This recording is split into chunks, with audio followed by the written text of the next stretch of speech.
알면 알수록 좋다. 놀고 먹으면서도 지적이고 싶은 욕심쟁이 당신을 위한 잡식 팟캐스트 지지익선 지금 시작합니다. 고고싱. 안녕하세요 여러분. 안녕하세요. 안녕하세요. 안녕하세요. 안내입니다. 낙관적 현실주의자 김범래입니다. 정답은 없다. 내가 찾은 답만 있을 뿐 앤서입니다. 지구가 멸망해도 일기를 쓴다. 똘기입니다. 후원 먼저 읽을게요. 88회 유전자 가위의 콩털님이 5,000원, 89회 부동산 불패신화 편에 웃기키 11님이 5,000원, 그리고 여전히 정기 후원해주시는 에나닝님 1,000원 모두 감사드립니다. 감사합니다. 근황 토크를 조금만 해보자면은 저희가 녹음 전에 지금 케이크에 초도 불고 누군가에게 선물도 주고 훈훈하게 스타트를 끊었어요. 네. 지금쯤 녹음일 기준으로 이제 지직선이 2주년을 넘겼거든요. 그래서 2주년을 축하하는 케이크를 불었는데 원래 오늘 범례가 녹음 불참 예정이었죠? 그러니까요. 그렇죠. 원래 빠질 뻔했는데 겨우 참석했습니다. 제가 오늘 집에서 나오기 전에 오프닝 멘트랑 앞에 근황 토크 멘트 다 정해놓고 왔거든요. 나도. 그래서 범례가 안 오는 그림을 원하고 왔는데 갑자기 또 범례가 온다 해가지고 저도 고민을 많이 했어요. 요즘 바빠가지고 오늘 빠져야겠다라고 생각을 했는데 생각을 해봤지. 녹음본이 나왔는데 맨 처음에 한 10분 동안 내 얘기를 할 것 같은 거야. 엄청 하지. 그래가지고 그건 안 되지. 약간 그런 마음으로. 그리고 약간 지금 타이밍이 이제 2주년 뭐 이런 거 하는데 그때 빠졌으니까 또 그거를 영원히 박제하려고 제가 마음 먹고 왔더니 갑자기 나온다는 거야. 1시간 전에. 그럼 힘이 쫙 빠지더라고요. 보통 반대로 그 정도였어요? 제가 뭐 사과를 해야 되나요? 댓글 읽어보시죠. 버거홀링님이 90회 그 오디오 클립에 댓글 남겨주셨는데요. 이번 에피소드에서는 뭔가 똘기님의 여유가 느껴지는 것 같아서 너무 좋다고. 그래서 패널분들과의 티키타카가 이제는 완전히 지지익선에 녹아든 느낌이 들어서 즐겁게 들었다. 괜히 뿌듯하다라고 똘기님에 대한 칭찬을 아주 남겨주셨어요. 똘기님 이거 보고 기분이 어땠어요? 이분이 성내동 보건왕님 그러신 것 같은데. 아마 햄버거 에피소드 때 처음 들어오신 걸로 알고 있는데 제가 처음 합류했을 때 모습 때부터 지켜와 봐주신 분이다 보니까 그런 감회를 느끼시는 것 같아요. 뿌듯함이 약간 상호 공유가 됐습니다. 그래서 굉장히 기분 좋았던 댓글이에요. 1년 만에 녹아들었다. 빠른데? 그러니까. 근데 저 이런 비슷한 댓글을 좀 자주 봤어요. 제가 뭐 다 읽을 수는 없겠지만 뭔가 똘기님이 요즘 뭐 잘한다. 막 그런 얘기가 되게 많더라고요. 그래요? 맞아. 그러니까 최근 2주 동안 똘기님에 대한 댓글이 꽤 많더라고요. 아 진짜로? 똘기님의 성장 그리고 이제 드디어 지직선에 완전히 이제 녹아들었다는 그런 느낌의 댓글들이 너무 많아서 저도 너무 기뻤어요. 저는 너무 재밌다는 님이 남기신 댓글 읽어볼 텐데 안느님이 지직선의 심장이면 범래님은 뼈대와 골격, 앤서님과 똘기님은 세부 장기들 같아요. 이렇게 남겨주셨습니다. 봤어요. 네, 살짝 아쉬운 게 왜 아쉽지? 뭐 하나를 정해주셨으면 어떻을까. 장기를 약간 기타 등등으로 처리한 느낌이라서. 그래서 본인이 정하셨잖아요. 네, 이제 약간 혈관을 하고 싶다는 느낌. 장악하겠다는 얘기인가요? 아니요. 묵묵히 제 할 일을 하는 그런 느낌을 좀 갖고 싶어서. 혈관. 네, 저도 똑같은 댓글 원래 읽으려고 했었는데 똘기님이 혈관하고 싶다고 이렇게 다셔가지고 저는 지직선의 안구가 되고 싶습니다. 안구? 시선, 약간 시선을 부여해주는 그런 역할을 하면 좋지 않을까 그런 생각을 해봤네요. 꿈이 진짜 크다. 보통 사람이 이렇게 목표를 얘기했을 때 그런 반응을 하나요? 넌 꿈이 참 크다. 좀 더 야무지다. 근데 진짜 크다라는 생각. 좋은 것 같아요. 네. 저도 댓글 읽기 전에 제가 종종 이제 지직선 통계를 보는데 종종 아니고 매일 보시잖아요. 거의 매일 보는데 요즘 많이 못 보다가 너무 바빠가지고 오랜만에 들어갔는데 제가 진짜 믿을 수 없는 통계를 하나 봤습니다. 뭐지? 물론 이제 제 얘기인데 재수없다. 89회 부동산 불패 신화가 이제 올라간 지 몇 주 됐는데 지금 녹음일 기준으로 이제 누적 재생수가 이제 10,000회가 넘어갔거든요. 네. 팟빵 기준으로. 근데 거기에 이제 같은 통계로 소비율이 나와요. 그러니까 전체 에피소드 길이 중 어느 정도까지 들었는지 평균적으로 그게 나오는데 부동산 불패 신화가 재생수 10,000회를 넘는데 평균 소비율이 100%예요. 오, 진짜로? 그럴 수가 있어요? 아니죠. 이거는 이건 통계가 문제가 오류지. 있네. 근데 하지만 100%에 가까울 만큼 엄청 많이 듣고 계신다. 이런 거죠. 그쵸. 그러니까 많이 듣는 것보다는 한 번 누르시면 뭐 여러분의 거의 끝까지 다 듣는다. 뭐 여러분의 나눠 들으셔도 뭐 어쨌든 끝까지 다 들으면 이게 100%로 찍히는 것 같아요. 제가 보니까 제가 이걸 보고 이거는 진짜 말이 안 되는 수치인데? 라고 생각이 들어서 제가 캡처를 해놨어요. 그러니까 거의 다 들으시는 거죠. 그러네. 근데 어떻게 100%가 나오는 거예요? 소비율이? 약간 오류가 있지 않을까요? 오류가 있을 것 같긴 한데 문의를 해보죠. 네, 팟빵에 메일을 보내보겠습니다. 절대 그냥 축하하지 않아. 댓글 하나만 읽을게요. 그 오디오 클립에 NY치님께서 부동산 불패신화에 무조건 비판만 하는 기사만 보다가 이렇게 다양한 시각에서 비교해 주시니까 너무 좋았다. 그 댓글을 남겨주셨습니다. 저도 사실 좀 요하던 좀 뭔가 이걸 통해서 하고 싶었던 얘기가 다양한 시각의 얘기를 하고 싶었던 것들 저기 아내님 지금 눈알 스트레칭하고 계셨는데 이렇게 남의 댓글에 관심 없는 모습 죄송해요. 일관성 있고 좋네요. 지루해가지고. 넘어가겠습니다. 오늘 발제는 또 저네요. 왜 또 저죠? 분량 조절에 실패해서 너무 힘이 빠져요, 벌써부터. 네, 2주 연속 제가 발제를 하게 되었는데 주제는 제목에서 다들 보고 오셨겠지만 동일한 주제인데 다른 내용을 다뤄보려고 합니다. 지난번에 큰 소재가 뭐였는지 기억하세요, 여러분? 아니요. 큰 소재? 그러니까 네, 가장 큰 비중이 소재. 높았던 네네네. 올베르스 역설. 더 큰 카테고리. 맞아요. 역설 아니에요? 역설? 맞아요, 맞는 것 맞아요. 같아요. 맞아요. 패러독스에 대해서 얘기했어요. 아, 역설에 대해서. 제목. 네네네. 지난번에 패러독스 중에서도 가장 큰 비중으로 다뤘던 게 밤하늘은 왜 까만가. 이거에 대해서 정말 오랜 시간 얘기를 나눴고요. 그 뒤에도 조금 더 얘기를 나눴었죠. 짜잘짜잘한 패러독스 한 2개 정도 더 소개해드렸던 것 같은데 오늘은 물리학의 패러독스 큰 거 2개만 소개하고 바로 끝내도록 하겠습니다. 그러고 끝나요? 네. 2개 딱 소개하고 끝낼 거예요. 그래서 지난번에는 이제 천문학 혹은 우주의 패러독스를 다뤘다면 이번에는 같은 과학계의 패러독스이지만 물리학의 패러독스 2가지를 다뤄보려고 합니다. 그래서 사실은 오늘 발제가 법례가 없었을 거라 예상을 처음에 해가지고 걱정을 많이 했어요. 물리학 얘기이다 보니까. 사실 법례 빠지면 저희 물리학 얘기 하기가 좀 민망하잖아요. 그렇죠. 1도 모르니까. 그래서 법례라도 있어야 되지 않나라는 생각을 했는데 다행히 나와주셔서 키보드를 만지작거리고 계시는데 잘 들어주실 거죠? 네네네. 네, 저도 물리학에 대해서 얘기할 수 있는 권위가 있는 사람이 아니어서 그래도 우리 중에서 그나마. 네, 그래서 오늘 물리학의 패러독스 시작하도록 하겠습니다. 네, 첫 번째 패러독스는 바로 쌍둥이 패러독스, 쌍둥이 역설인데요. 너무 유명해서 이거는 다들 아실 것 같아요, 사실은. 이거 빛의 속도에 대한 그거 아니에요? 맞아요.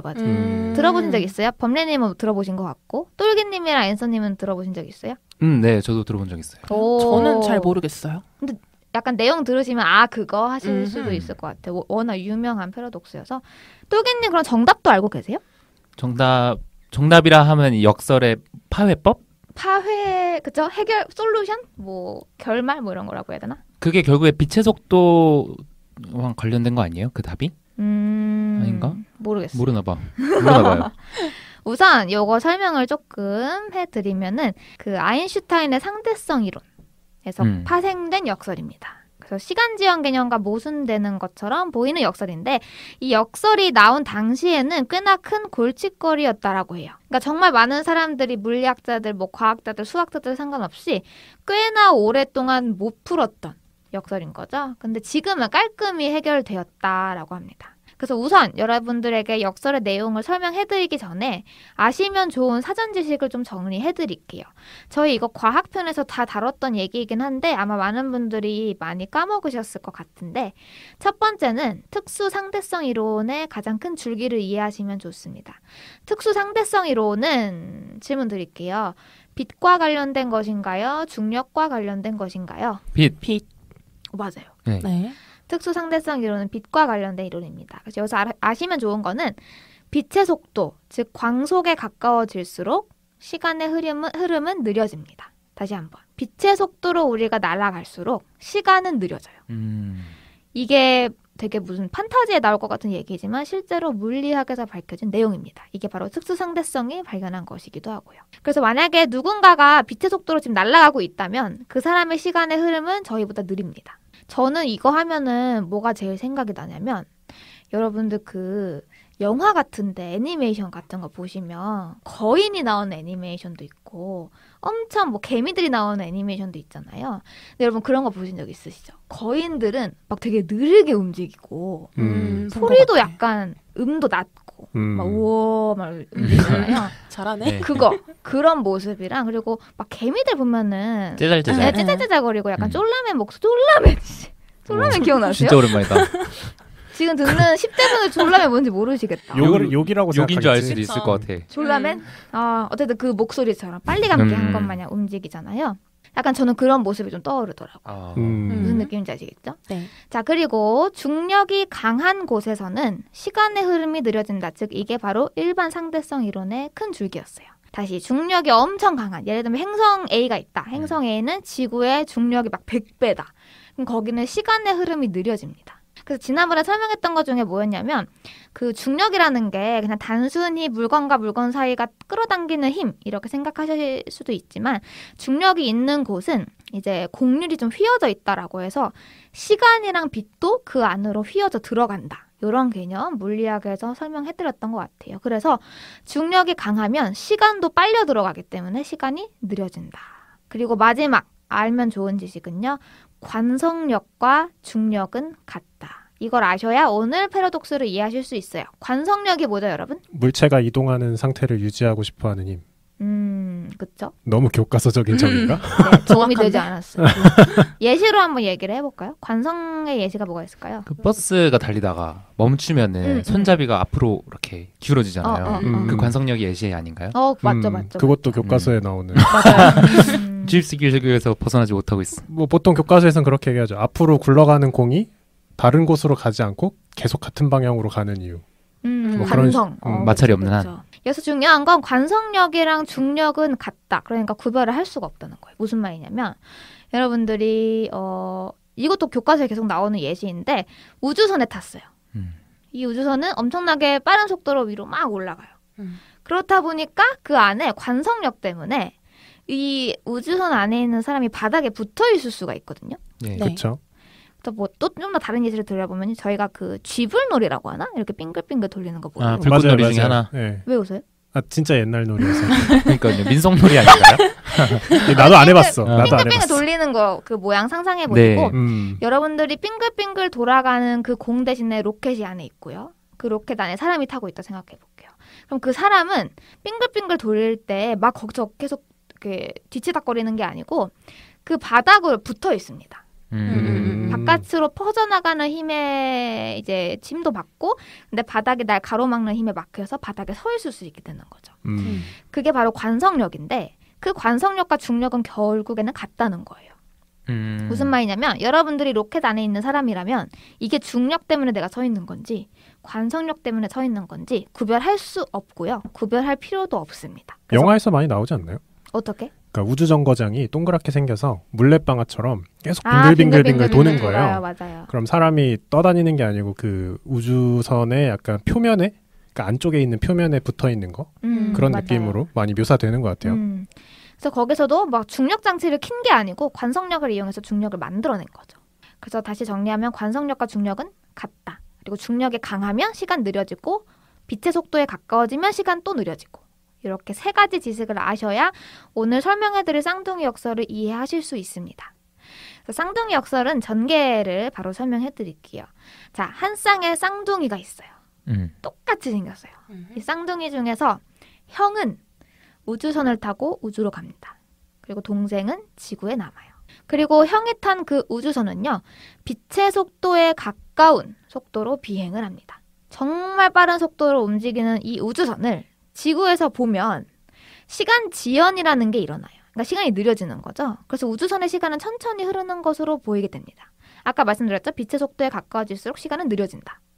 하지만 우주선에 타고 있는 형의 기준에서는 우주선이 아니라 지구가 빛에 가까운 속도로 자신에게서 멀어지는 것으로 보여요. 그래서 이 형이 봤을 때는 저 지구 안에 있는 시간이 더 느리게 흐르는 것처럼 보입니다.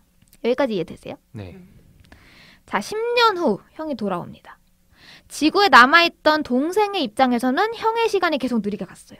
그러니까 형이 자기보다 어려야 되는 거죠. 근데 지구에 있지 않고 우주선에 계속 있던 이 형의 입장에서는 동생의 시간이 느리게 갔기 때문에 동생의 나이가 더 어려야 됩니다. 여기서 역설이 일어나는 거예요. 나 왜 이해가 안 되지? 바보라서? 명쾌하네. 아니 그 빛의 속도로 움직인 건 형이잖아요. 네. 그럼 형의 시간만 느리게 가는 게 맞지 않아요? 그게 지구에 있는 동생의 입장에서는. 상대적으로 봤을 때? 네. 이게 형의 입장에서는 자기가 가만히 있고 지구가 빛의 속도로 멀어지고 있다. 이렇게 보이는 거거든요. 그래서 그러니까 형이 우주선에서 지구를 바라보면 그 지구의 시간은 느리게 가요.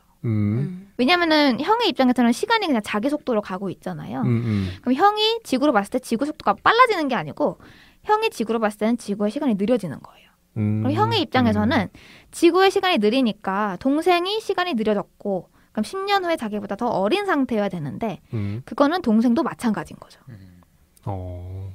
이게 정말 오랜 기간 동안 골칫거리로 여겨졌던 역설이었습니다. 나 이거 답이 생각이 안 난다. 답을 생각하려 하지 말고 이거를 한번 이렇게 소화를 한번 해보세요. 어떤 것 같아요? 다들 이기적인 것 같아요. 자기 관점에서만 이걸 존나 바라보려고 문과다. 당신 같은 사람이 사회에 필요해. 진짜 문과 존재하고 쩐다. 있습니다. 근데 문과예요, 똘개님? 네. 이과면 더 웃기겠다.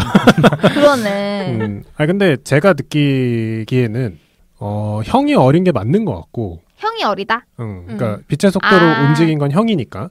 그 형이 보기에 그 지구가 그 가만히 있는 것처럼 보인 거는 이제 본인이 멀어지고 있기 때문에 지구에서 나오는 빛이 아직 그 형의 우주선까지 오는데 시간이 걸리니까 그래서 그렇게 보인 거지. 실제로 움직인 거 뭐 다 차치하고 실제로 빛의 속도로 움직인 건 형이니까 형이 어려져야 되지 않나? 그러니까 본인은 10년을 운전을 안 한 거지. 되게 일찍 왔다고 생각했는데 이미 지구는 10년이 지나 있는 약간 그런 느낌이어야 되지 않을까? 그럼 여러분 이거 생각해 보세요.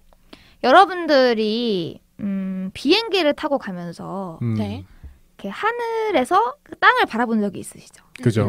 그때 파도 보이죠, 파도. 네. 파도 보이죠. 파도 보이잖아요, 바다를 보면. 파도 어떻게 움직였는지 기억나요? 엄청 슬로우 모션처럼 움직였던 엄청 것 같은데? 느리게 움직여요. 지구는 가만히 있거든요. 저희만 움직인 거예요. 그렇죠? 근데 지구가 엄청 느리게 가는 것처럼 보여요. 이게 속도의 차이에서 오는 거거든요. 이렇게 생각해 보세요. 그러니까 이 형이 지구를 봤을 때 그 파도처럼 지구가 느리게 움직이고 있단 말이에요, 지금. 네. 그러면 형의 입장에서는 지구는 계속 느리게 움직이고 있잖아요. 계속 보는 거야, 지구를. 그게 눈을 안 떼고. 지금 비행기에서 바다의 실 하셨는데 그게 지금 그거랑 같은 얘기인가요? 뭐 차를 타고 갈 때 저 멀리 있는 산 같은 게 천천히 움직이는 그거랑 같은 예시라는 거예요? 아니죠. 실제로 그건 거리. 실제로 파도가 움직이는 모양이 이게 파도가 움직이고 있는 건 맞는데 내가 보기에 실제보다 훨씬 더 느리게 슬로우 모션처럼 보인다는 거죠. 왜냐면은 비행기 속도가 굉장히 빠르잖아요. 그러니까 되게 빠르게 지나가고 있으니까 상대적으로 지구에서의 움직임이 느리게 보이는 거야. 실제로 여러분 느껴본 적 없어요? 실제로 그걸 느꼈다고요? 근데 이거 다들 만약에 비행기 안에서 파도를 보신 분들은 다 이해하실 텐데. 근데 뭐 파도라고 하니까 파도라는 게 워낙 좀 대자연이니까 뭐 느리게 쳤을 수 있다 치고 약간 저는 그걸 생각했거든요. 비행기에서 아래를 보면 가끔 자동차 지나가는 게 보일 때가 있어요. 네, 맞아요. 걔는 느리게 가지 않잖아요. 느리게 가지 않아요? 느리게 가지 않나? 그 느리게 간다는 게 이제 거리가 머니까 차는 빨리 가고 있지만 이제 위에서 보기에 짧은 거리지만 실제로는 긴 거리니까 느리게 보이는 거 아니에요? 그래서 나는 이 예시가 이 쌍둥이 역설과 그 어울릴 수 있는 예시인지가 지금 물음표긴 한데 우선 하시려고 했던 얘기는 좀 더 들어보면 좋을 것 같아요. 이게 다예요. 물론 저의 말이 틀렸을 수도 있습니다. 왜냐면 저는 물리학자가 아니기 때문에.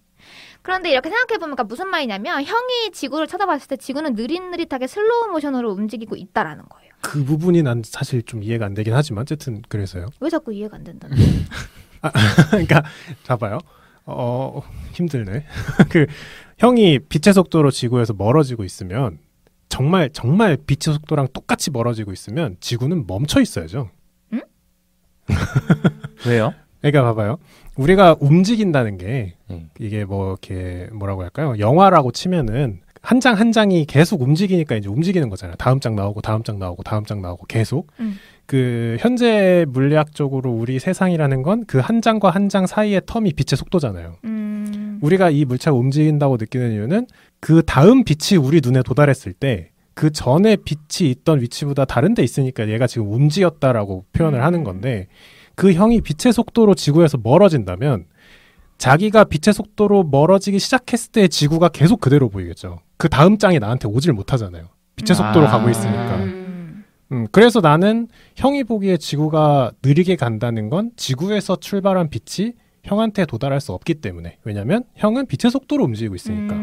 그래서 지구가 느리게 움직이는 거라고 저는 생각을 했고 하지만 실제라는 단어가 좀 안 맞을 수도 있지만 실제로는 빨리 움직이는 건 형이었고 그러니까 지구 입장에서는 지구랄까요? 뭐 우주 입장에서는 가만히 있는 우주 입장에서는 그렇기 때문에 형이 더 어릴 것이다라고 저는 생각을 했던 거고. 근데 그렇게 따지면은 모든 과학자들이 고민할 필요가 없고 역설이 일지도 않죠. 그래서 저는 사실 그 쌍둥이 역설이라고 했을 때 이게 역설이었구나라고 생각을 했어요. 왜냐하면 저는 이걸 물리학을 배울 때 예시로 배웠거든요.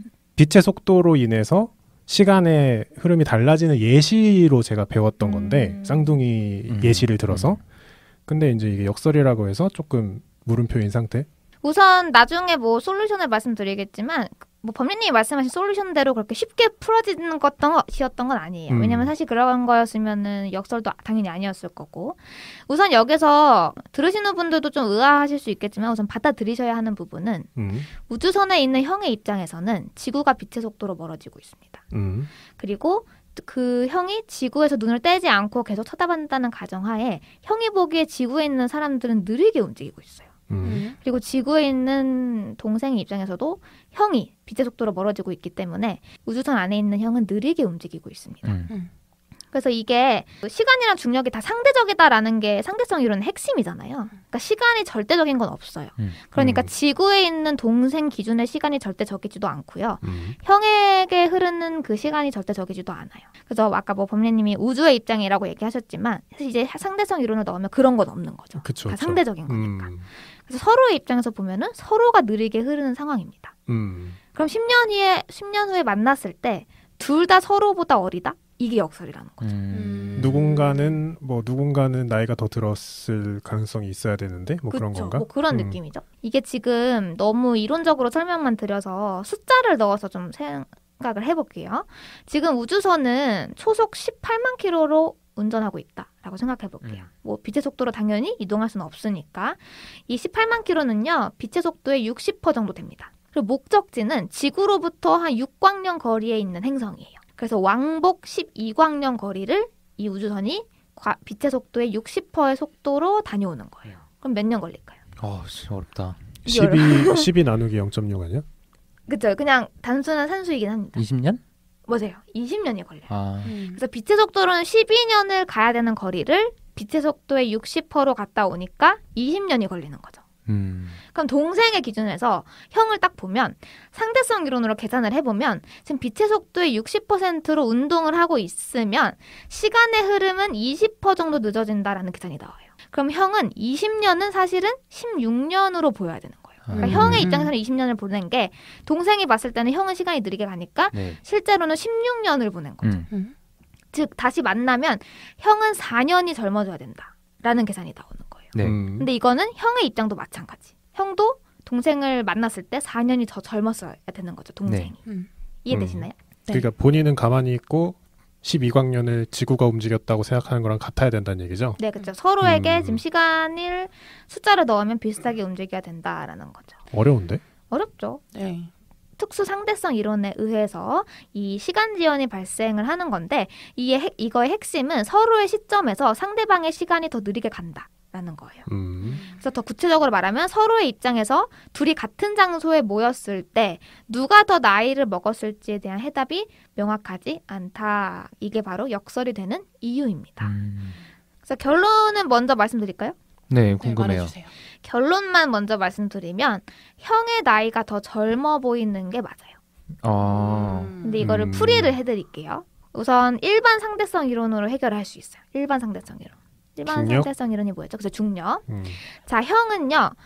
행성으로 A 행성으로 여행을 가요. A 행성으로 가는 그 루트를 4개의 구역으로 나눠 볼게요. 첫 번째, 지구에서 로켓 엔진을 가동시켜서 행성 A로 떠나는 거. 4개의 루트로 나누신다면서요? 네. 그러니까 첫 번째가 이거예요. 아. 네. 그리고 두 번째는 그 A 행성에 점점 가까워진 거야. 그러니까 절반 이상의 거리를 지나갔어요. 네. 그럼 이제 저는 A 행성에 더 가깝죠? 지구보다. 그때 서서히 엔진을 역분사해서 감속합니다. 그럼 A 행성에 닿았을 때는 속도가 이제 0이 되는 거예요. 그러니까 어떤 그림이냐면 지구에서 출발을 하면서 점점 빨라지는 거예요. 그러다가 A 행성에 가까워지는 순간에 점점 속도를 느리게 하는 거예요. 그래서 A 행성에 착륙했을 때 속도 0. 네. 그리고 다시 유턴해서 또 속도를 내요. 빛의 속도로 비슷하게 달리다가 지구에 가까워진다? 그럼 속도를 더 줄입니다. 네. 이렇게 네 구역이 되는 거예요. 네. 이해되나요? 네. 이렇게 나누어 보고 이제 일반 상대성 이론을 대입을 해보는 거예요. 자, 등가 원리를 이용해서 기간 A, 그러니까 첫 번째 구간 있죠? 지구에서 A 행성으로 출발했는데 아직은 지구에 더 가까운 구간이에요. 이때 로켓은 가속 운동에 의해서 지구 방향으로 떨어지는 관성이 높아집니다. 이거는 이해되시나요? 네네. 그러니까 중력이랑 같은 말로 쓰고 있네요. 이제 그 얘기를 할 거예요. 네. 그러니까 관성이 점점 높아져요. 속도가 점점 빨라지니까. 네. 즉 중력이 높아지는 거죠. 네. 아까 말씀드렸죠. 관성은 중력이랑 같고 구별할 필요 없습니다. 점점 중력이 강해져요. 그럼 시간은 점점 느려지는 거죠. 그래서 실제로 형의 시간이 느려집니다. 그리고 두 번째 구간, 점점 A 행성에 가까워져요. 이때는 겉보기 중력이라는 게 생깁니다. 겉보기 중력이 뭔지 아세요? 아니요. 여기서 갑자기 저 알아요 이러면서 얘기해도 이상할 것 같은데. 이게 뭐 말이 그냥 뭐 이상한 겉보기 중력인데, 그러니까 지금 A 행성에 가까워지고 있잖아요. 네. 그래서 이 우주선이 A 행성의 중력의 영향을 받는 거예요. 그럼 중력이 점점 커지잖아요. 네. 네. 그럼 시간이 또 느려져요. 겉보기 네. 중력 거기서 뭐예요? A 행성의 중력. 아. 그리고 유턴합니다. 네. 또 느려지고 또 느려지는 거예요. 아. 그래서 사실 형은 내 구간 내내 속도가 느려진다. 즉 시간 지연의 영향을 받게 됩니다. 그래서 형이 더 젊어진다. 아 이게 설명의 끝이에요? 네. 근데 반대로 생각하면 동생 입장에서는 형이 그 내 구간을 지나고 있을 동안 지구에 있잖아요. 네. 그럼 지구의 중력을 겉보기 중력의 권역 안에 있을 거고 동생의 시간도 느려지잖아요. 아니죠. 동생이 받고 있는 중력은 그대로 있잖아요. 중력이 더 강해졌네요. 아니 그 A 행성에 갔을 때 형이 시간이 느려진 이유와 같은 이유로 지구에 있는 동생도 시간이 느려져야 되는 거 아니에요? 그러니까 동생이 만약에 우주에 있다가 지구로 들어오는 상황이면 똑같은 상황이죠. 네. 근데 지금 동생은 계속 지구에 서 있어요. 아, 그러니까 중력이 변해야 된다는 얘기군요. 중력이 변해야 중력의 속도가 세지고 그럼 중력이 약해지고 시간도 느려지는 거죠. 중력이 강해지고 시간도 느려지는 거죠. 그러니까 같은 중력, 그러니까 예를 들면 중력 1을 계속 받잖아요. 그럼 시간은 변하지 않아요. 근데 만약에 중력이 1에서 100으로 강해진다. 그럼 시간이 느려지는 거예요. 그러니까 동생이 받고 있는 중력은 전혀 변화가 없는데 형만 중력의 변화를 받고 있는 거예요, 지금. 아, 이동하고 이해했어요. 그러니까 네. 중력의 세기가 아니라 중력의 변화량이 시간을 느리고 짧게 해주는 효과가 있다. 그렇죠. 여기선 세기와 같은 말로 봐야 될 것 같아요. 중력의 세기. 아, 그렇죠. 근데 아까 얘기한 것처럼 중력이 1인 세기로 계속 받는 건 의미가 없고 그렇죠. 0.9에서 1로 가든 1에서 0.9로 가든 그 변화의 사이에서 시간이 변한다는 얘기군요. 네, 왜냐면은 저희 아까 깔고 갔던 사전 지식 중에 중력이 강해지면 시간은 느려진다.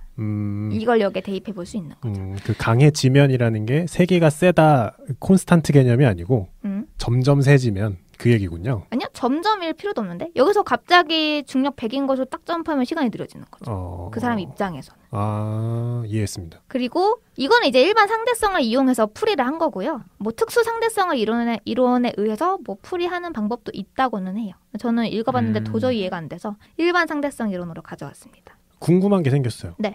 그러면 아까 이제 우리가 1인 곳에 있다가 중력이 100인 곳으로 가면 1인 곳인 곳보다는 시간이 느리게 갈 거라고 했잖아요. 그럼 지금은 A 행성, 지구 이렇게만 있는데 만약 지구의 중력이 A 행성보다 100배 세. 지구의 행성이 A 행성보다 중력이 100배 더 한 세. 100배 더 세. 응. 그럼 형이 날아갔다 와도 날아갔다 오면 아, 동생이 더 어려 보이는구나 그러면. 이게 시간이 진짜 애매한 게 그러니까 이게 그렇게 생각하시면 안 돼요. 절대적인 기준의 시간이 있다. 이런 건 없어요. 그러니까 만약에 여러분들이 형의 입장이야. 형이 지금 막 여행을 해서 시간이 느려졌다 했잖아요. 이건 다 동생 입장이에요. 그 우주선에 있는 형은 시간이 그냥 그대로 간 거예요. 그렇죠. 나는 그냥 살아 있는 거야. 그 인터스텔라에 쿠퍼 맞나? 맞아요. 쿠퍼가 여행을 하고 왔는데 그 딸은 다 살았잖아요. 네. 그쵸. 근데 쿠퍼의 시간의 흐름이 느렸나요? 그대로였죠. 쿠퍼는 그냥 그렇죠. 살았어요. 네. 우리는 같이 여행했잖아요. 영화를 보면서. 그런 느낌이에요. 그래서 기준점은 없는 거예요. 만약에 그때 그 딸의 존재가 없었다면 쿠퍼가 딸보다 시간이 느리게 갔다는 것도 우리 몰랐겠지. 네. 지금 딱 좋은 예시를 해주신 것 같아요. 제가 궁금한 게 딱 그거였어요. 그 인터스텔라 영화에서도 행성마다 시간의 흐름이 달라요. 맞아. 중력의 크기가 다르기 때문에. 그러니까 이 행성은 거기서의 한 시간이 뭐 지구나 우주 공간에서 기다리는 사람 입장에서는 막 10년이야. 그래가지고 빨리 하고 와야 돼. 약간 이런 대사를 치잖아요. 맞아요. 그런 느낌으로 지금 지구와 A 행성의 중력이 지금 같다는 전제하에 내구간으로 잘라서 왔다 갔다 한 것 같은데 지구의 중력이 더 강했거나 A 행성의 중력이 더 강했으면 결과는 달라질 수 있는 건가요? 아니요, 똑같아요. 똑같아요? 왜냐면 그때도 그 인터스텔라도 사실은 지구랑 그 행성의 중력이 같다 이런 개념이 아니었잖아요. 그렇죠. 근데 실제로 예를 들면 A 행성이 거기서는 중력이 더 셌죠. 네. 그리고 거기에 갔다 오면은 뭐 한 시간이 한 10년이었고 뭐 10년인 건데 그건 이제 우주에 있는 사람들 기준이었던 거죠. 그러니까 만약에 그 행성이 그 영화상 설정보다 뭐 중력이 2분의 1이야. 그래서도 쿠퍼는 조금 어렵겠죠. 이해했어요. 지금 안느님이 변화가 없다, 답은 같다라는 거는 그 형이 더 어려졌을 것이다의 변화가 없다. 그 네, 얘기죠. 맞아요. 근데 이제 범례님의 질문은 나이가 차이가 나지 않겠냐. 나이가 차이가 나지 않겠냐. 그 얘기였어요. 그쵸, 근데 그쵸. 나이가 차이가 날 수는 있다는 얘기죠. 그렇죠. 지구의 왜냐면은 중력의 크기에 따라서. 그렇죠. 중력이 강해질수록 시간은 느려진다. 라는 거는 중력이 예를 들면 100일 때와 중력이 50일 때 시간이 다른다는 거죠. 그럼 조금 더 발전시켜보면 중력이 강한 행성을 탐험하고 올수록 더 젊은 형의 상태겠네요. 그렇죠. 그러니까 동생이 있다는 가정하에. 동생 입장에서는. 그쵸. 이해했습니다. 형의 입장에서는 그냥 살아있는 거. 그냥 똑같이 지내고 온 건데 갑자기 동생만 폭삭 늙은 거지. 그치 그런 거지. 그래서 그 특수상대성 이론으로 해설을 한 걸 보면은 진짜 이상해요. 거기서 뭐라고 하냐면 이 형이 유턴을 하는 순간 네. 지구는 빨리 감기를 한대요. 하면서 뭐야 방금?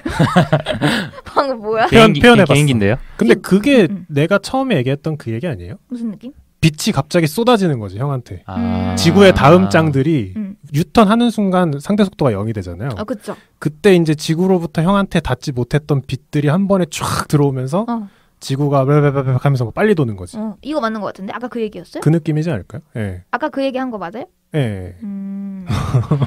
못 믿어온 저 표정. 근데 방금 범죄님이 말씀하신 게 맞아요. 아 그래요? 그러니까 그 전까지는 그러니까 빛의 속도로 달리진 않았지만 형이 빛의 속도에 가깝게 달렸기 때문에 범죄님의 비유로 하면은 이 사람에게 닿는 그 사진들이 엄청 적었단 말이야. 다음 장이 조금 온 거지. 조금 와가지고 되게 느렸는데 속도를 늦추고 유턴을 하는 순간 막 다 들이닥치면서 지구가 빨리 감기를 한다. 이런 설명이 특수상대성 이론의 설명이에요. 그럼 지구로 향하는 과정에서 지구를 보고 있으면 지구가 거의 2배속으로 움직이고 있겠네요. 근데 그때는 속도가 빨라지기 때문에 또 아니에요. 다시 느려져요. 몰라. 그냥 받아들여. 방금 맞추제 받은 기분이었어. 머리가 멍해졌어. 어쨌든 결론은 형이 더 어리다. 근데 이게 단순히 형이 움직이니까 당연히 더 어리죠. 이런 느낌이 아니라 상대성 이론으로 계산을 해야 되는 거고요. 여러분들이 생각하시는 시간의 절대적인 기준이 있다. 이걸 버리셔야 이 역설을 이해하실 수 있을 것 같아요. 이건 아인슈타인이 푼 건가요? 아니요. 아인슈타인이 만든 역설도 아니에요. 언제 풀렸어요, 이건? 그건 모르겠어요.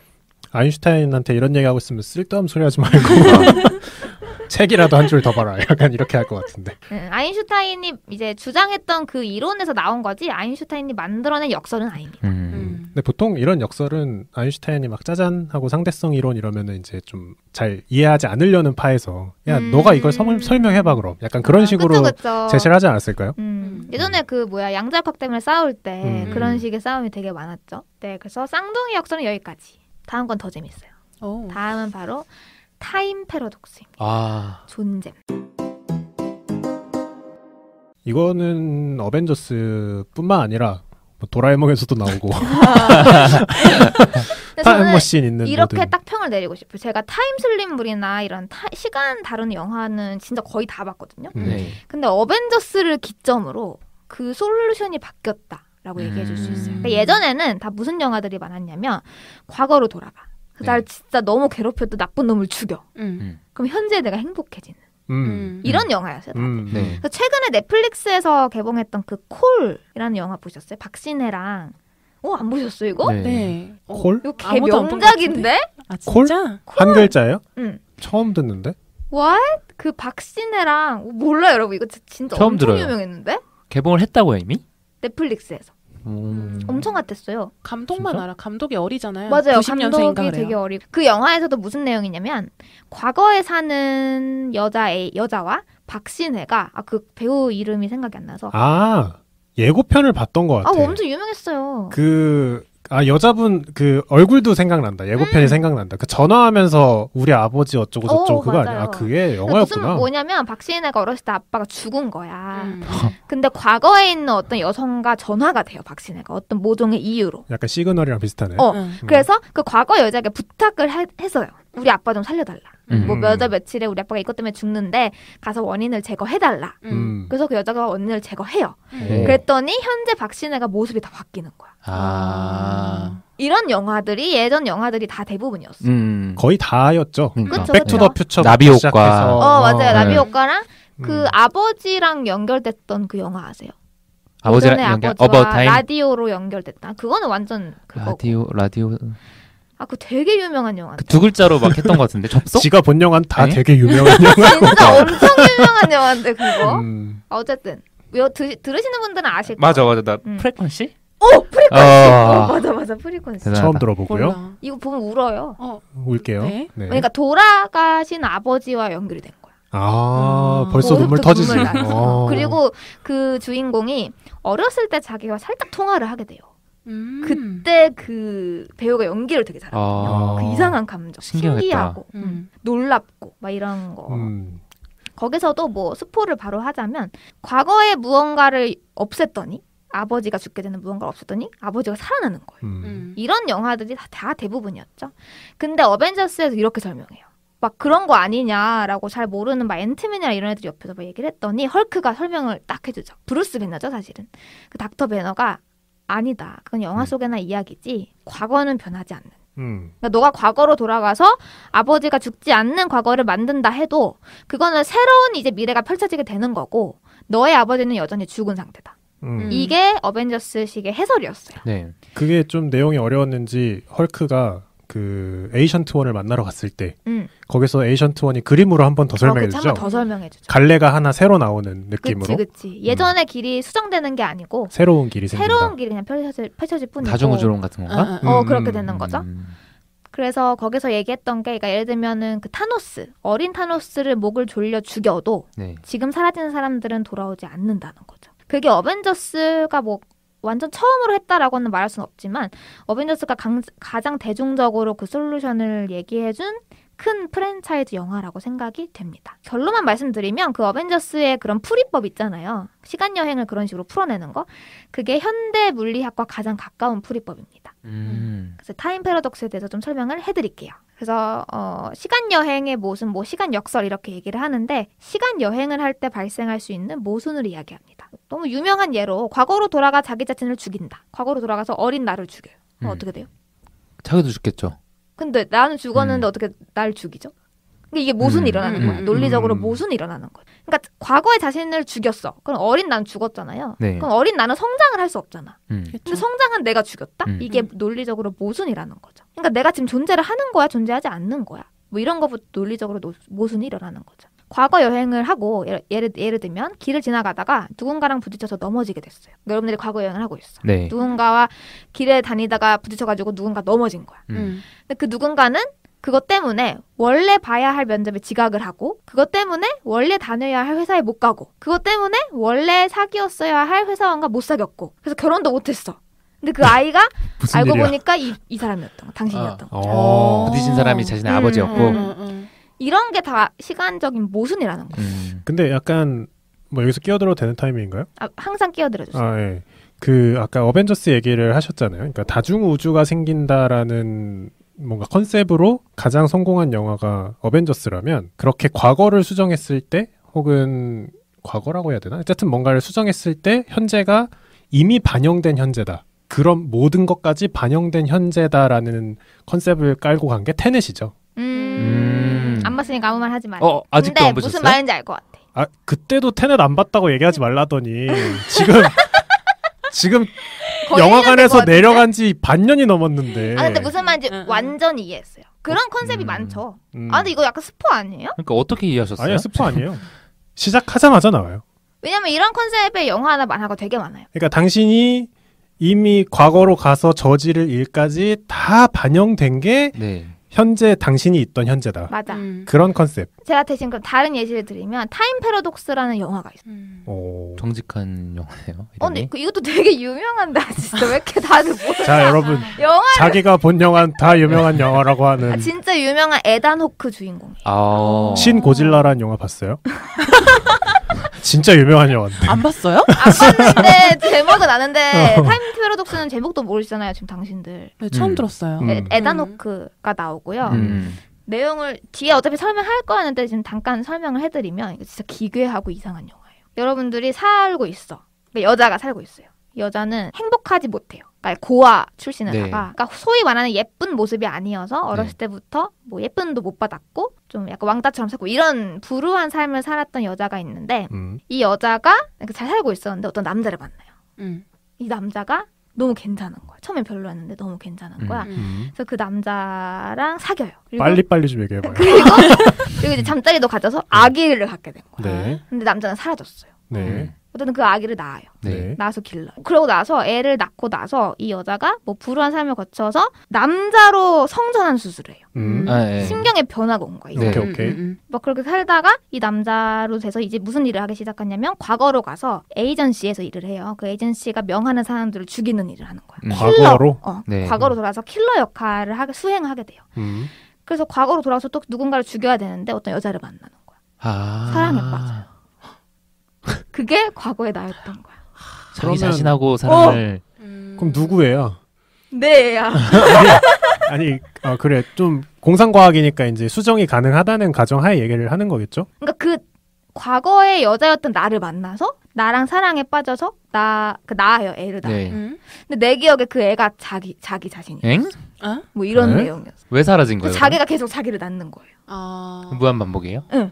뭔가 이상하다. 이상하죠. 기괴하죠. 근데 재밌어요. 그게 결말부에 짜잔하고 점점 반전처럼 밝혀져요. 나 너무 다 스포했나? 근데 옛날 영화니까 상관없죠. 유명한 영화니까 상관없다. 그러니까 이게 다 뭐냐면 아까 범례님이 얘기한 것처럼 이미 다 반영된 현재다. 이미 나는 내 과거에 혹은 미래에 내가 만나서 낳아온 사람이기 때문에 일어날 수밖에 없었던 일인 거죠. 그러니까 필연적으로 다 보는 거지. 다 일어날 수밖에 없었던 일이었다. 그래서 모든 일은 반드시 일어난다. 방금 타임 패러독스에서 이제 인식을 하자면 시간 여행을 하면 무슨 일이 생길까? 그러니까 시간 여행이 가능한가? 이거의 문제가 아니라 시간 여행 자체에서 모순이 유발되는 거예요. 이해되시나요? 그러니까 예를 들면은 과거로 시간 여행 갔어. 네. 그래서 과거에서 한 행동으로 인해 자신의 과거가 변했어. 네. 그럼 과거의 자신이 변했으니까 현재 자신도 시간 여행 전과 같이 유지될 수가 없는 거예요. 그러니까 현재 자신이 과거로 여행을 갔다라는 것 자체가 성립이 안 돼.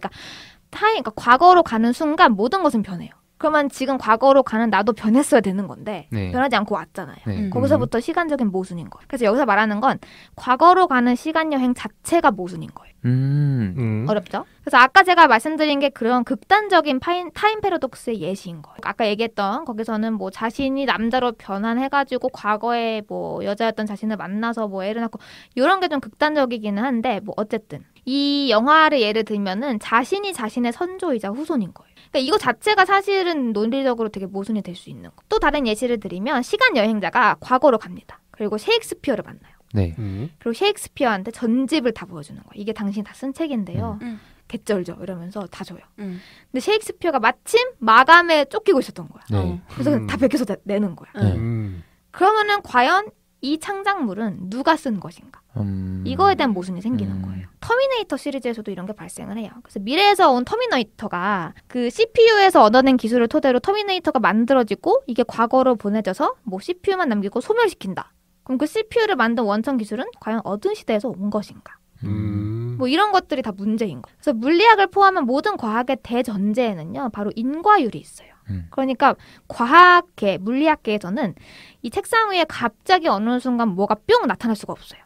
그건 원인이 없는 거니까. 결과도 없는 거죠. 그래서 모든 현상에는 원인이 있다라는 모든 과학의 대전제에 따르면 원인은 결과보다 시간적으로 반드시 앞서야 됩니다. 근데 이 시간 자체를 무시해버리는 이 시간 여행 자체가 과학계에서는 모순인 거예요. 일어나서는 안 되는 일인 거죠. 자, 근데 이 모순을 피할 수 있는가라고 했을 때 방법이 있기는 해요. 그러니까 여러분들이 만약에 시간 여행을 했다. 그럼 모든 모순을 아무것도 만들지 않을 수 있는 방법은 아무것도 건드리지 않는 거예요. 과거로 가서. 그냥 가만히 멀뚱멀뚱 구경만 하다 오는 거야. 그러면 모순이 없죠. 아무것도 바뀌지 않았으니까.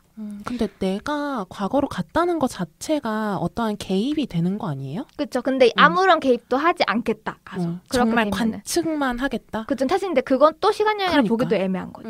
이런 논리적인 모순이 생기는 거죠. 터미네이터 같은 그런 픽션에서는 과거로 시간 이동을 해서 누군가를 죽이면 그 죽은 사람을 중심으로 이후의 미래에 변화가 일어난다. 라는 큰 스토리 라인을 갖고 있는데 이것도 시간이동이 불가능한 현재 기술로는 당연히 상상의 영역이고요. 이것 때문에 뭐 패럴렐 월드 이론 같은 게 등장을 한 거예요. 그러니까 이게 뭐냐면 만약에 당신의 할아버지가 어떤 사고로 인해 죽었어요. 근데 여러분들이 그 사고를 막고 싶은 거야. 그래서 타임머신을 타고 할아버지가 살아있던 때로 가요. 근데 그 순간부터 또 다른 세계가 탄생한다. 이게 바로 어벤져스의 이론인 거죠. 그래서 할아버지가 이미 돌아가신 세계가 있는 거고 또 할아버지가 살게 된 세계가 있는 거예요. 그래서 여러분이 만약에 첫 번째 세계에 살고 있는데 타임머신으로 인해서 두 번째 세계가 생겨났다. 그렇다고 해도 첫 번째 세계에서는 여전히 할아버지는 사망한 상태다. 라는 게 되는 거죠. 그리고 이게 바로 저희 잠깐 얘기 나눴던 어벤져스에서 따르고 있는 원인입니다. 그래서 다중우주론 중에서도 평행우주론을 따르고 있는 거예요. 뭐 더 하실 말씀 있으신가요? 근데 사실 이렇게 얘기하면 이제 머릿속이 복잡해지지만 그 타임머신이라는 게 이론적으로는 가능하다고 해요. 그러니까 우선은 미래로 가는 건 너무 쉽죠. 왜요? 첫 번째 예시 쌍둥이 역설. 빛의 속도에 가깝게 어딘가 그냥 돌아다니다가 한 1시간쯤 돌아다니다가 지구로 오면 한 10년 지나 있을 수 있어요. 그러면 미래로 점프한 거죠. 내 시간은 그대로 했으니까. 그럼 과거로는 어떻게 가냐? 빛의 속도보다 빠르게 지구로부터 멀어지면 된대요. 아까 얘기했던 것처럼 지구에서 나온 빛보다 내가 더 빨리 가면 진짜 더 빨리 갈 수 있다면 빛의 속도가 아니고 빛의 속도보다 더 빨리 갈 수 있다면 그리고 더 빨리 가면서 지구를 관측할 수 있다면 지구가 거꾸로 가는 모습이 보인다는 거예요. 그러겠네. 그러니까 영화를 거꾸로 틀고 있는 거죠. 뒤로 가고 있는 거죠. 그러면 돌아가신 어머니가 다시 걸어다니는 모습을 볼 수 있다. 근데 이 타임머신에는 굉장히 신기한 점은 과거엔 개입할 수 없다는 거예요. 계속 멀어져야 되기 때문에. 그렇죠. 네. 그래서 이제 실제로 타임머신은 만들 수 있다는 아니죠. 이론적으로 가능해. 하지만 너희가 생각하는 그 타임머신은 아니야. 관측만 가능한. 말 그대로 관측만 가능한 거죠. 사실 뭐 아예 불가능하다고 말하는 거 아니에요? 그러니까 모든 것이 어쨌든 빛의 속도보다 빠를 수 없으니까. 뭐 현재의 기술로는 뭐 그렇긴 하지만 그래서 그러니까 어쨌든 이론적으로는 가능한 거죠. 그러니까 타임머신이 진짜 말도 안 되는 공상과학이라기보다는 뭐 모르겠어요. 기술력이 좋아지면 나올 수도 있겠지만 미래로 가는 건 생각보다 쉬울 수 있지만 과거로 가는 건 생각보다 불가능에 가까울 수 있다. 그렇죠. 그리고 그건 타임머신이 아니고 우리가 생각하는 그 타임머신이 아니고 그 타임머신 아닌가. 짠 하고 사고 난 지점으로 돌아갈래가 아니고 사고 나는 장면만 다시 볼 수 있는 거예요. 그냥 엄청 빠른 우주선 하나 만드는 거죠. 그렇죠. 그래서 제가 본 다큐 중에 우주의 끝을 찾아서라는 다큐가 있어요. 유튜브에 수면 유도 다큐라고 치면 그게 나와요. 한 40분인가? 1시간짜리인가 있는데 그 끝까지 보신 분 거의 없을 거예요. 굉장히 졸린 다큐이기 때문에. 전 그걸 너무 재밌게 봐서 한 3번 정도 봤는데 난 다르다. 그게 그렇게 해석되나요? 소비율 300%. 여러분이 답변을 해보세요. 우주의 끝엔 뭐가 있을까요? 우리가 진짜 빠른 우주선을 개발을 했어. 빛의 속도보다 빨라? 빛의 속도가 빨라. 우주의 끝에 갈 수 있어. 뭐가 있을까요? 이거 얘기하셨는데 옛날에? 한 번 했던 것 같기도 해. 안 했는데? 뭐가 있을까요? 우주의 끝까지 갔어. 여기가 끝인데? 이러고 도착한 곳이 빅뱅이 있다는 거예요. 왜냐면 우리는 빛보다 빨리 왔기 때문에. 저는 그 다큐의 마지막 부분이 굉장히 인상적이더라고요. 그러네. 그래서 그 다큐가 우주로부터 점점 멀어져요. 그러니까 지구에서 출발을 해서 뭐 목성도 보고 토성도 보고 뭐 이제 뭐죠? 태양계 바깥에 무슨 존도 보고 우리 은하까지도 봐요. 멀리서. 옆에 있는 안드로메다도 보고 무슨 무슨 성운 막 보는데 그 여정이 다 과거로 가는 여정이었어요. 그거 마지막에 나 그걸 보고 너무 소름 돋았던 기억이 있는데. 소름 돋네. 그러니까 점점 멀리 있다고 소개했던 게 다 옛날의 우주의 모습이었던 거예요. 그래서 전 그걸 되게 재밌게 봤는데 갑자기 그 생각이 드네요. 그래서 과거로 가는 여행은 개입할 수 없는 여행일 거다. 그런 얘기를 어디서 들은 적이 있습니다. 네, 어쨌든 이런 게 바로 이제 타임 패러독스다라고 말씀을 드리고 싶고요. 아까 말씀드렸다시피 이 양자역학의 그 다세계 해석이랑 일맥이 상통하고 어벤져스의 엔드게임에서 이 개념을 아주 재밌게 차용을 했습니다. 그래서 제가 아까도 말씀드렸지만 어벤져스가 제일 유명하기도 하고 이런 우주관을 제대로 그러니까 현대의 좀 이론에 맞게 제대로 풀이한 게 그 영화가 정말 대표적이지 않을까라는 생각이 들어요. 그래서 평행우주 이론의 경우에는 미래에서 과거에 개입을 해서 입맛대로 바꿔봤자 돌아가면 그대로다라는 결론으로 이어지기는 하지만 반대로 더 이상 잃을 거 없는 처지인 사람이 과거로 가서 막 다 쏴 죽이는 거야. 이럴 수도 있는 거예요. 혹은 그냥 그 안에서 그냥 눌러앉아 사는 거지. 어차피 과거로 돌아왔는데 내가 살고 있는 이 현실은 너무 거지 같으니까 나 그냥 여기서 살아버릴래. 이렇게 해피엔딩을 추구할 수도 있는 거죠. 그런 영화가 바로 소스 코드입니다. 나 그건 봤는데? 이것도 유명한 영화예요, 여러분. 소스 코드. 그 유명해요, 맞아요. 이거 네. 진짜 제이크 질레날 나오는. 2010년 영화인가? 어쨌든 꽤 오래된 영화. 꽤 옛날 영화고요. 제이크 질레날 그 주인공이 계속 시간 여행을 해요. 네. 되게 정신없는 영화였어. 아예 기억이 안 나나 보네. 대충 설명을 해드리면 이 제이크 질렌할이 군인이에요. 군인인데 정부의 말을 잘 들어야 되잖아요. 그래서 정부가 어떤 태스크를 줘요. 그래서 거기 가서 그러니까 기차가 폭발할 건데 거기로 가면 그 폭발을 어떻게든 막아라. 근데 제이크 질렌할이 처음에 가서 폭발을 못 막아요. 당연히 못 막지. 뭔지 알고. 근데 터지고 제이크 질렌할이 죽었는데 다시 딱 눈을 뜨니까 어떤 큐브? 아니다. 캡슐 같은 데 갇혀 있어요. 제이크 질레날이. 그래서 그 캡슐에 갇혀서 계속 그 기차로 보내요. 얘를. 너 죽었어? 다시 보내. 다시 가요. 그럼 5분 뒤에 기차가 터지거든요. 그러면 이 제이크 질레날은 그냥 그걸 무한으로 반복하면서 폭발을 막을 때까지 그걸 해요. 엣지 오브 투모로우 같은 건가? 약간 그런 느낌이에요. 근데 제이크 질레날이 계속 그러니까 과거로 가는 거지. 계속 과거로 가서 이 폭발을 막으려고 하는데 그 과정에서 어떤 여자를 만나. 근데 이제 제이크 질레날은 그 여자를 거의 한 몇십만 번을 본 거지. 그렇죠. 몇천 번을 본 거지. 네. 당연히 또 사랑에 빠집니다. 근데 거기서 제이크 질레날이 어떤 이제 반전이 나오냐면 알고 보니까 제이크 질레날이 지금 뇌사 상태. 다 시뮬레이션 같은 거예요. 시뮬레이션 돌려놓은 거. 그 뇌에 꽂아가지고 네. 그 뭐 반은 죽어 있는 그 사람 뇌에 꽂아서 얘를 그냥 계속 돌리고 있었던 거예요. 되게 잔인하죠. 윤리적이지 않고. 그래서 그 제이크 질레날이 그걸 어떻게 알게 돼요. 그래서 나 그냥 여기서 살래 이렇게 된 거야. 나 안 나갈래. 나가봤자 어차피 죽은 사람이니까. 네. 그래서 살래 해서 걔랑 이제 통신을 하던 정부 어떤 요원이 너무 불쌍하니까 제이크 질레날이 그냥 얘기를 들어주고 거기서 살게 내버려줘요. 그래서 연결을 끊어버려요. 제이크 질레날은 거기서 살게 돼요. 그 여자랑. 그 영화의 입장에서는 계속 그렇게 사라졌던 세계들이 있죠. 뭐 한 1000번 정도 그 기차가 터졌을 텐데 네. 그 세계들이 다 패럴렐 월드였던 거예요. 다 평행세계였던 거고 제이크 질렌할은 그 중에 한 세계를 선택해서 거기서 살게 된 거죠. 그리고 그 세계에서는 기차는 터지지 않았고 뭐 그런 영화가 있었습니다. 사실 뭐 시간 여행을 재밌게 풀어내는 영화는 여러분들이 찾아보시면 정말 많다라는 걸 아시게 될 거예요. 패럴렐은 어벤져스 예를 드시긴 했는데 사실 저희 어렸을 때 재밌게 본 애니메이션 중에 드래곤볼도 패럴렐을 채택하고 있는 것 같거든요. 그 만화를 보시면 중간에 맞아. 트랭크스가 맞아, 미래에서 맞아. 오거든요. 근데 트랭크스가 이제 나는 여기 와서 최선을 다해서 지구를 살리겠지만 어차피 내가 온 과거는 바꿀 수가 없다라고 되게 회한 섞인 목소리로 말을 하는데 결국엔 눌러 앉잖아요. 그래서 그쵸. 현재의 그래서 결국엔 지구에. 눌러 앉죠. 근데 이렇게 눌러 앉는 스토리는 생각해보니까 어벤져스에도 있네요. 그 마지막에 캡틴 아메리카가 자신의 사랑이었던 매기 카터였나? 네. 자신은 이미 죽었고 그 빙하에 처박혀서 죽었고 혼자 남은 그 카터를 보고 거기서 살다 노인이 돼서 돌아오잖아요. 아 맞아요. 네, 그러니까 본인이 없는 세계에 본인이 가서 다른 세계니까 거기서 이제 행복한 삶을 살다 돌아오는 모습이 갑자기 그 엔딩 장면이 기억이 나네요.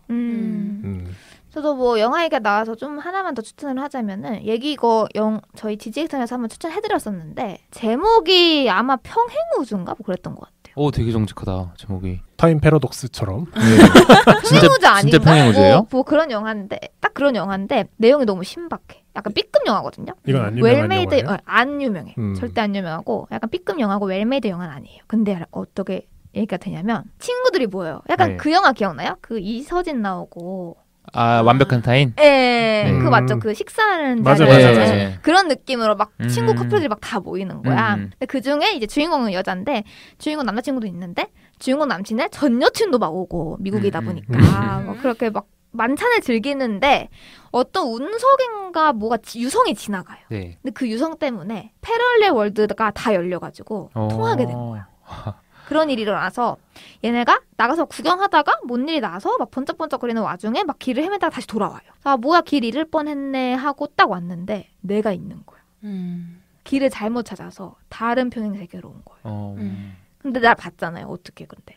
그래서 뭐 어떤 평행세계에서는 막 날 죽이고 거기서 사는 세계도 생기고 어떤 세계에서는 내 남친이 전 여친이랑 바람나는 걸 목격해가지고 막 뭐 화가 나는 뭐 그런 평행세계도 생기고 되게 재미있게 본 영화가 있어요. 계속 영화 얘기만 하는데 그 예시로 나온 완벽한 타인도 평행세계죠 사실.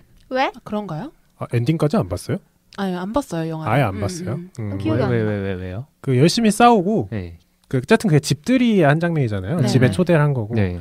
열심히 싸우고 완전 막장으로 치닫고 그 집들이가 끝나고 네. 집 밖으로 나오면서 영화가 끝나거든요. 네. 집 밖으로 나올 땐 그 안에 있었던 일이 하나도 없었던 아, 것처럼 맞아요. 엔딩이 끝나요. 맞아. 기억날 것 같아. 그래서 이제 감독님이 의도한 게 그걸 모든 걸 알았을 때의 결과와 아무것도 알지 못했을 때의 결과를 다 보여주고 싶었대요. 과연 우리가 모든 진실을 아는 게 행복한 걸까?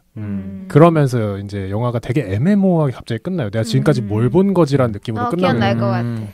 그 마지막에 아무렇지 않게 인사하면서 부부들 다 팔짱 맞아, 끼고 맞아, 각자 맞아, 집으로 맞아. 가는데 그것도 어떻게 보면은 굳이 갖다 붙이자면 그것도 평행세계네요. 근데 그거 진짜 개막장이잖아. 근데 너 너무 재밌게 봤어. 2번 봤어. 그거. 막장이니까 저도. 재밌지. 아 그런가? 어떻게 그보다 막장일 수가 있을까? 내가 다 쫄깃하잖아요. 다 지켜보는 게. 너무 재밌었어. 봐야겠다.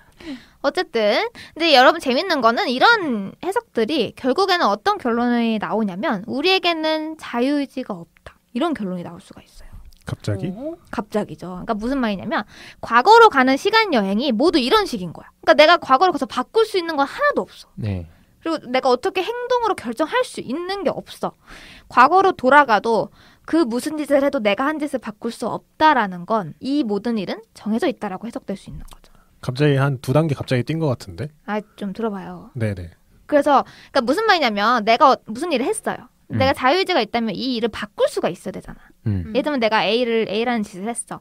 내가 하지만 자유의지가 있어. 그럼 그 얘기는 내가 A를 하지 않을 수 있어야 되는 거예요. 근데 이런 시간여행의 모순으로 돌이켜보면 나는 무조건 A를 하게 돼 있는 거야. 이렇게 해석이 되는 거예요. 그러니까 이미 엎질러진 물을 다시 담을 수 없다. 그렇죠. 그리고 과거로 내가 돌아가서 나의 행동을 바꾸려고 해도 난 바꿀 수 없다. 이렇게 해석이 될 수 있다라는 거죠. 그래서 내가 한 일이 있는데 그 일은 무슨 짓을 해도 바뀌지 않다라는 것은 그냥 역사의 기록에 되어 있다라는 건데 그럼 나에게는 자유의지가 있었던 건가? 그 역사에 기록된 모든 역사가 자유의지에 의한 행동이었던 것인가? 라고도 철학계에서는 해석을 하고 있습니다. 근데 이게 타임 패러독스가 그냥 절대 내가 이 A라는 행동 말고 다른 행동을 할 수 없었다가 아니라 미래의 개입으로 바꿀 수 없다라는 그 조건만 설정하는 거잖아요. 자유의지가 없다? 저도 약간 점프하는 느낌? 저도 그렇게 생각해요. 자유의지라고 표현을 했지만 결국 한 번 한 일은 돌이킬 수 없다. 그런 느낌이네요. 그럴 수도 있겠네요. 아니면 뭐 그 평행세계 말고 그 과거로 가더라도 그게 반영된 게 현재다라는 그 개념을 차용을 한다면 조금 더 좀 해석이 되고. 그렇죠. 만약에 모든 일은 다 정해져 있고 내가 뭘 바꿔도 변하지 않는다. 혹은 그것까지 다 반영해서 이미 세계가 꾸려진 거였다. 그러면 진짜 내 자유의지는 없는 것이죠. 그렇지. 오늘 제가 준비한 건 여기까지입니다. 재밌으셨나요? 재밌네요. 재밌었어요. 저도 재밌었어요. 총 몇 가지 패러독스를 얘기했죠? 5가지. 5가지? 4가지 아니면 5가지. 똘기님이 더 확실하게 알고 있네. 왜냐면 제가 지난번에 몇 개 했는지 기억이 안 나요. 3개 했어요. 3개 했어요? 네, 3개 했어요. 뭐 했는지 올베르스, 그다음에 밤하늘? 라젤거? 라징어? 이름을 기억을 해요? 난 이름은 하나도 기억 안 나. 중력 관련된 거 하나 했었고. 안 했어요. 중력 오늘 했잖아. 아니야. 중력이 왜 다 뭐지? 계속 우주가 계속 네. 팽창하는데 왜 중력이 우리는 근데 왜 다 찢겨나가지 다 않고. 찢겨나가지 않고 네. 왜 하나로 다 모이지 않는가 그쵸. 이런 얘기 했었죠. 하나가 뭐였지? 마지막에 하나 뭐였지? 아무도 기억을 못하네요. 너무 슬프다. 본인도 기억 못하는 거 아니에요 지금? 저는 이거 핸드폰 켜면 바로 보이죠. 아니 난 정리해달라고 우리가 몇 개를 했죠? 라고 이렇게 운을 띄운 거였는데 이렇게 지지부진할 줄은 몰랐네. 지직선이 지지부진? 이럴 수가? 재밌네요. 지난번에 했던 거 첫 번째 올베르스의 패러독스. 왜 밤하늘은 도대체 까만가? 그래서 그때 저희 절반은 토론이 뭐였냐면 당연히 까만 거 아닌가. 이거를 갖다가 절반을 토론을 했어요. 범례가 도저히 이해가 안 자신의 간다고. 그거를 굽히지를 않아가지고. 그 잡지 주셨어요, 그래서? 아니요. 어쨌든 그리고 이거구나. 젤리거의 역설. 그 사람이 젤리거예요. 라이거? 별이 무한히 있다면 중력도 무한해야 하는 거 아닌가. 이런 내용이 있었고요. 페르미의 역설. 맞다. 외계인. 맞아. 외계인들이 있다면 왜 우리는 만나지 못하는. 드레이크 방정식. 뭐 그런 얘기도 했었죠. 오늘은 쌍둥이 역설 그리고 시간 역설 이렇게 했었고 만약에 좀 올려보고 역설 시리즈가 반응이 좋다라고 네. 하면은 다음에는 인문학과 철학 논리학에 관련된 역설을 또 가져오도록 하겠습니다. 근데 좋은 반응의 냄새가 나는데요. 저도요. 이게 저희가 1부작이 올라가기 전에 녹음을 하고 있는 거잖아요. 그쵸. 근데 약간 그 냄새가 나는 상태에서 지금 녹음을 하고 있는 것 같아요. 맞아요. 무슨 냄새가 그렇게 나죠? 잘될 역작의 냄새. 대박의 냄새가 나는 것 같습니다. 네, 그럼 오늘 여기까지 하고요. 마무리하도록 하시죠. 네, 감사합니다. 감사합니다. 감사합니다.